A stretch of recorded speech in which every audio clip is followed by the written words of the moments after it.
जय हिंद दोस्तों, आपका आपके YouTube channel A to Z education में स्वागत है। दोस्तों, आज के वीडियो में हम लोग 12वीं क्लास की मनोविज्ञान यानी कि साइकोलॉजी से संबंधित कुछ ऐसे प्रश्न देखेंगे जो कि आपके एग्ज़ाम में 100% आएंगे। तो चलिए वीडियो शुरू करते हैं। शुरू करने से पहले आपने अगर चैनल को सब्सक्राइब नहीं किया है तो जल्दी से सब्सक्राइब कर ले और साथ में लगे बेल आइकन को भी दबा दे ताकि आने वाला वीडियो का जो नोटिफिकेशन है आपको सबसे पहले मिल सके। तो चलिए प्रश्न देखते हैं। पहला प्रश्न है दोस्तों, प्रतिबल के विपरीत अवस्था को कहते हैं। क्या प्रश्न है? प्रतिबल के विपरीत अवस्था को कहते हैं तो इसको क्या कहते हैं? चिंतन कहते हैं। क्या कहते हैं दोस्तों? चिंतन कहते हैं। अगला प्रश्न है, उच्चतम संगठित समूह है। क्या है? उच्चतम संगठित समूह है। तो ये क्या है? परिवार इसका राइट आंसर हो जाएगा। तीसरा प्रश्न है, रैवेन प्रोग्रेसिव मैट्रिक्स किस तरह की बुद्धि परीक्षण है? तो ये दोस्तों अशाब्दिक बुद्धि परीक्षण है। कैसी परीक्षण है? अशाब्दिक बुद्धि परीक्षण है। चौथा प्रश्न है, MMPI आविष्कारिका किसने विकसित की? तो ये जो है हाथवे एवं मैक्रिने ने की थी। अगला पांचवा प्रश्न है, किस अवस्था में जननेंद्रियों पर फोकस होता है? तो ये जो है किस अवस्था में होता है? लिंग प्रधान अवस्था में होता है। 6 नंबर प्रश्न है, असामान्य मनोविज्ञान के आधुनिक युग के जनक कौन माने जाते हैं? तो कौन माने जाते हैं? सिगमंड फ्रायड को माना जाता है। किसको माना जाता है? सिगमंड फ्रायड को माना जाता है। 7 नंबर प्रश्न है दोस्तों, मनोविज्ञान की वह शाखा जो मानव पर्यावरण अंतःक्रिया का अध्ययन करती है तो उसको क्या कहते हैं? तो उसको पर्यावरणीय मनोविज्ञान कहते हैं। क्या कहते हैं दोस्तों? पर्यावरणीय मनोविज्ञान कहते हैं। चलिए अगला प्रश्न हम लोग देखते हैं, संवेगात्मक बुद्धि पद का प्रतिपादन किसने किया? क्या प्रश्न है? संवेगात्मक बुद्धि पद का प्रतिपादन किसने किया? तो किसने किया था? गाल्टन ने किया था। किसने किया था दोस्तों? गाल्टन ने किया था। अगला प्रश्न है, किसी सामान्य प्रतिक्रिया को असामान्य रूप से बार बार दोहराने की व्याधि को कहते हैं तो इसको क्या कहते हैं? मनोग्रसित बाध्यता कहते हैं। क्या कहते हैं? मनोग्रसित बाध्यता। 10 नंबर प्रश्न है, एनोरेक्सिया नर्वोसा का विशेषता होता है तो इसकी विशेषता क्या होती है? निद्रा व्यवधान होती है, यानी कि नींद कम लगता है। चलिए अब हम लोग जो है 11 नंबर प्रश्न देखते हैं, साक्षात्कार का उद्देश्य है। तो साक्षात्कार का उद्देश्य क्या है? तो साक्षात्कार का उद्देश्य होता है आमने सामने के संपर्क से सूचना प्राप्त करना। ऑप्शन नंबर बी, परिकल्पों के स्रोत। ऑप्शन नंबर सी, अवलोकन के लिए अवसर पाना। ऑप्शन नंबर डी हो जाएगा इनमें से सभी। क्या हो जाएगा? इनमें से सभी। 12 नंबर प्रश्न, सहभागी प्रेक्षण का मुख्य गुण है। तो ये क्या मुख्य गुण है? लचीलापन। क्या हो जाएगा? लचीलापन इसका मुख्य गुण। 13 नंबर प्रश्न देखते हैं, अंत्योदय का उद्देश्य क्या है? तो इसका उद्देश्य है गरीबों की संपन्नता स्तर को बढ़ाना। 14 नंबर प्रश्न, फ्रायड के अनुसार मन के आक्रामक मॉडल है। तो ये मन के आक्रामक मॉडल क्या है?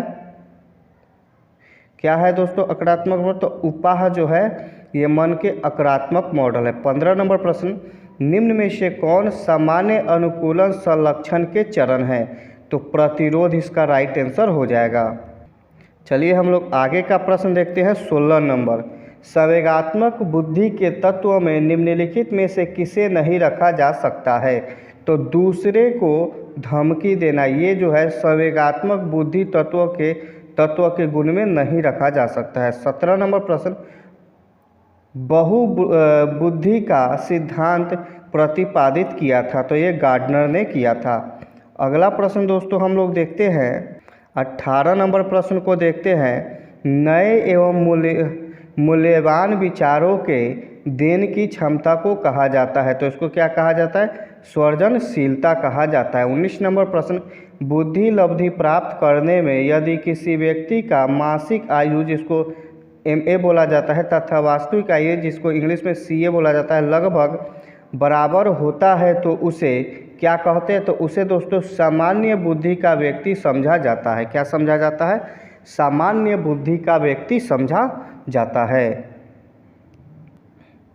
20 नंबर प्रश्न हम लोग देखते हैं, किसने बुद्धि को एक सार्वभौम क्षमता माना है? तो ये किसने माना? वेक्सलर ने माना था। 21 नंबर प्रश्न है, किस व्यक्ति ने सामाजिक बुद्धि के संप्रत्यय को प्रस्तुत किया? तो ये किसने किया था दोस्तों? ये थॉर्नडाइक ने किया था। 22 नंबर प्रश्न है, निम्नांकित में से कौन संस्कृतबद्ध बुद्धि परीक्षण है? तो कौन है दोस्तों? बीने साइमन टेस्ट है। अगला प्रश्न 23 नंबर, TAT व्यक्तित्व मापन का एक प्रकार का परीक्षण है। तो ये क्या है? ये प्रश्नावली परीक्षण है। कैसा परीक्षण है? प्रश्नावली परीक्षण है। अगला प्रश्न देखते हैं 24 नंबर, रोजस ने अपने व्यक्तित्व सिद्धांत में बल दिया है। तो ये किस पर बल दिया है? आत्म को बल दिया है। 25 नंबर प्रश्न, आदर्श व्यवहार के संबंध में अस्थायी विश्वास को कहा जाता है। तो इस अस्थायी विश्वास को क्या कहा जाता है? तो दोस्तों अस्थायी विश्वास को जो है व्यक्तित्व कहा जाता है। 26 नंबर प्रश्न, व्यक्तित्व सिद्धांत के विशेषक उपागम का अग्रणी है। तो ये कौन है? फ्रायड जो है अग्रणी है। आगे हम लोग 27 नंबर प्रश्न को देखते हैं, किसने आदर्श सकारात्मक आदर का संप्रत्यय दिया? तो ये रोजस ने दिया था। 28 नंबर प्रश्न देखते हैं। 28 नंबर दोस्तों प्रश्न है, तनाव के कारण शारीरिक रोगों का प्रतिशत है। तो ये कितना प्रतिशत है? 50 से 70% है। यानी कि तनाव के कारण जो रोग उत्पन्न होता है उसी का प्रतिशत पूछ रहा है। तो ये कितना प्रतिशत है? 50 से 70% है। 29 नंबर प्रश्न है दोस्तों, दबाव के संज्ञानात्मक सिद्धांत के प्रतिपादक है। तो कौन है? लेजार जो है ये दबाव के संज्ञानात्मक सिद्धांत के प्रतिपादक है। 30 नंबर प्रश्न, निम्नांकित में से कौन मनोवैज्ञानिक प्रतिबल नहीं है? तो शोर जो है ये एक मनोवैज्ञानिक प्रतिबल नहीं है।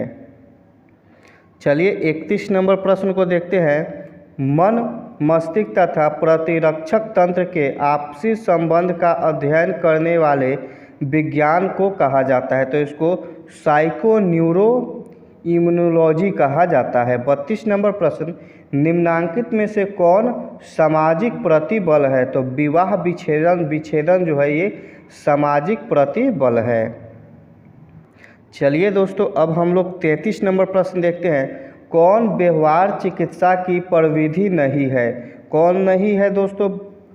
व्यवहार चिकित्सा की प्रविधि नहीं है पूछ रहा है।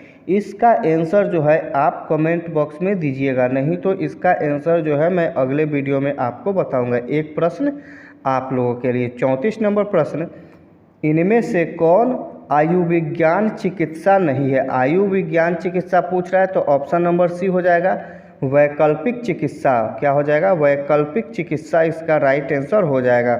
चलिए आगे हम लोग 35 नंबर प्रश्न को देखते हैं और वीडियो का आखिरी और अंतिम प्रश्न देखते हैं।